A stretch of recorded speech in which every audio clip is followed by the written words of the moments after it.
Hi, good afternoon. My name is Jürgen Steinmetz, and I'm joining you from livestream.travel in Honolulu. And with me today is Paul Hudson. He's joining us from Washington, D.C.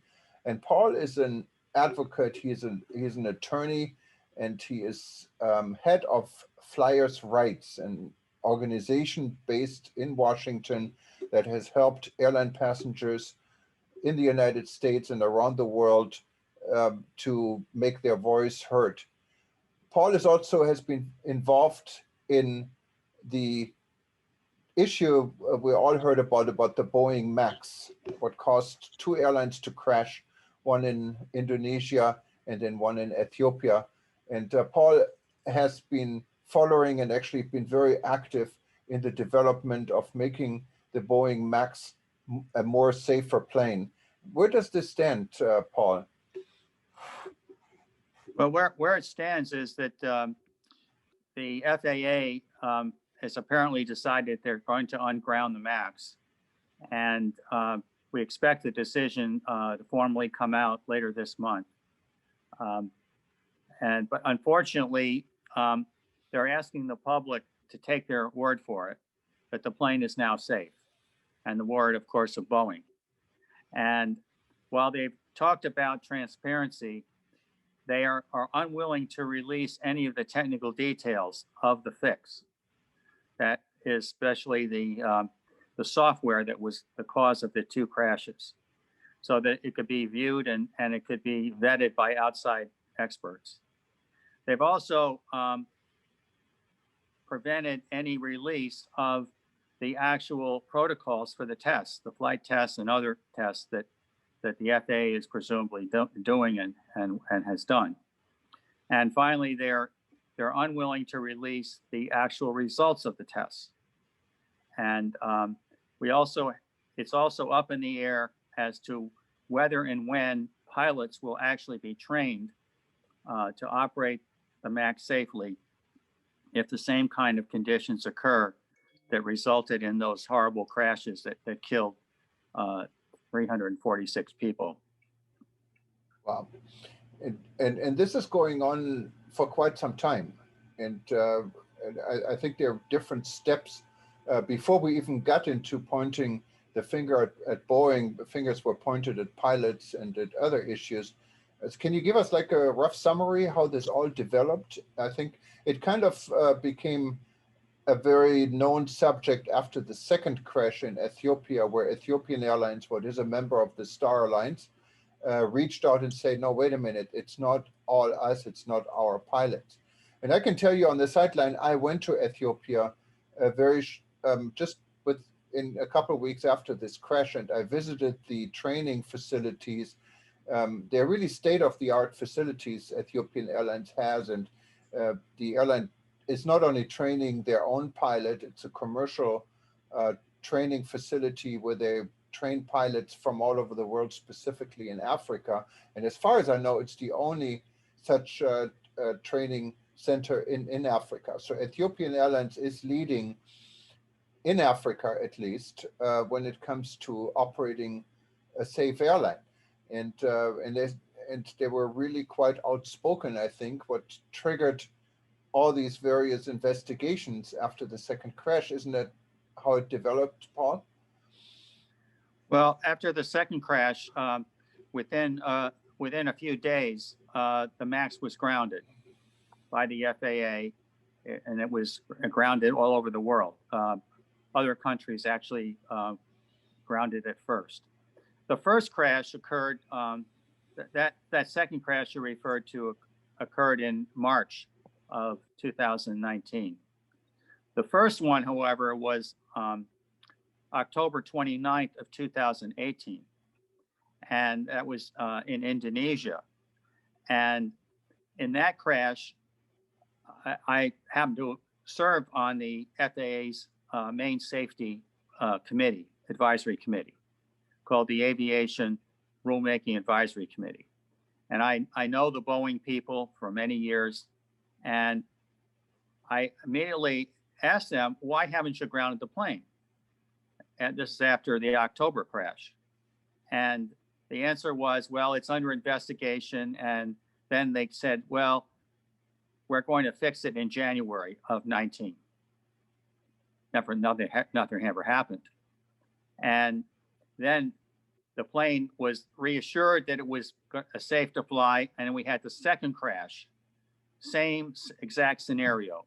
The software basically took over from the pilot after a malfunction in one of the sensors, caused the plane to go up and down. Pilots could not control it. And after about 20 iterations, in both cases, it crashed, in one case into the ground, the other case into the ocean, killing everyone. This system was allowed to be put in. It was at least partially hidden from the FAA, particularly its characteristics that took over from the pilots and made it pretty much impossible for them to control the aircraft. But beyond that, it was due to a design flaw in the plane. The 737 was initially approved in 1967. And if you've ever noticed, there's very few things that have been continually upgraded without new things being put into them since 1967, whether it's a car, whether it's a plane.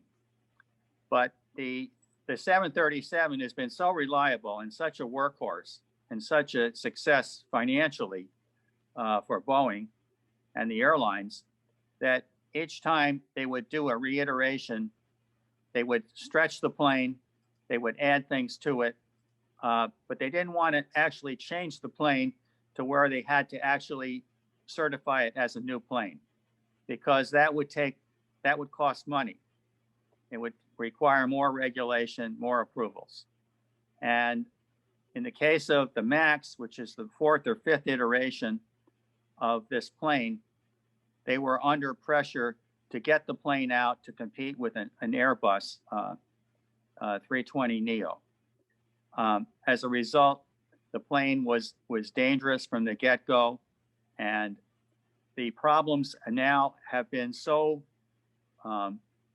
well noticed that it's taken all this time in order for it to be at a point where it could be ungrounded. This is really unprecedented. And we actually asked for, through a Freedom of Information request back in December of last year, for the technical details. I had meetings with the people at the top of the FAA that deal with safety, their associate administrator for safety. And I asked him, well, why is it that the plane cannot operate without this MCAS software that takes over when there's a sensor malfunction? And his answer was, well, that's a $64 question. In other words, they didn't know. And now we come down well over a year later, and it turns out the fix is that when a malfunction occurs, the software will shut off, the autopilot will shut off, and the pilot will then have to operate the plane completely manually, which particularly in many foreign airlines, they're not used to doing that. And besides that, these planes are certified to fly over oceans. They can fly for 4, 5, 6 hours. And I've actually flown this plane over the North Atlantic from New York to Ireland. I've flown it from Florida to Panama City, well into South America. And if an engine goes out or a malfunction occurs on one of these long distance flights, a pilot would have to operate the plane for hours on a total manual basis. Now, as far as I can see, no testing like that has been done. The most they've tested the plane is for 2 or 3 hours in a variety of ways in flight. And these emergency conditions are too dangerous to operate in actual planes. You have to do them in a simulator. It's called a full motion simulator. There's only a few of those in the world. And pilots are going to be apparently asked to operate the plane without training. The last proposal of Boeing only called for a 55-minute iPad tutorial.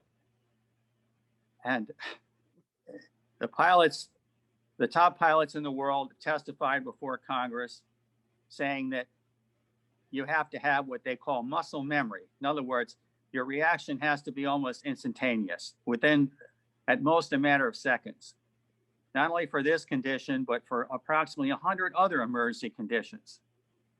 And they're not able to do that, especially now with most of the planes being highly automated and the pilots being undertrained in terms of these emergency conditions. And I'm afraid there's going to be more accidents if they don't take care of this. There's not much doubt that they've made the plane safer, but I don't think it's been made safe. We're in litigation with the FAA in court, and I expect that it's going to eventually go to the appeal court to be decided whether they have to release the details of the fixes for outside evaluation or not. Wow, that is really an incredible story, Paul. And so we're not out of the woods yet. We don't know whether this aircraft would really ever hit the markets again. And this was one of the best-selling aircrafts Boeing had, wasn't it, at the time? At least from the order perspective. Yeah, their order book had 4,000 or 5,000 orders. Are they still standing? I'm sorry. Hundreds have been canceled. It's not clear that how many of those are actually going to happen. And once again, it's ultimately up to the passenger, because it's not up to Boeing or the FAA. It's not even up to the airlines.